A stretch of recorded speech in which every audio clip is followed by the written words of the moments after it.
আল্লাহকে পাওয়াই হচ্ছে বান্দার কাজ। আর আল্লাহকে পাওয়ার জন্য বান্দার যতগুলা কাজ আছে সবচাইতে হাই লেভেলের অন্যতম একটা কাজের নাম হচ্ছে ধৈর্য।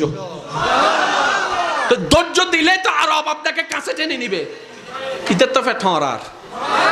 সেজন্য ও চায় না কেউ ধৈর্য ধরুক, সেজন্য বলে যে বহুত ধৈর্যস্ত আর কি ধরিবি। শয়তানের বলাটাকে আমরা মনে করি আমাদের মনের বলা।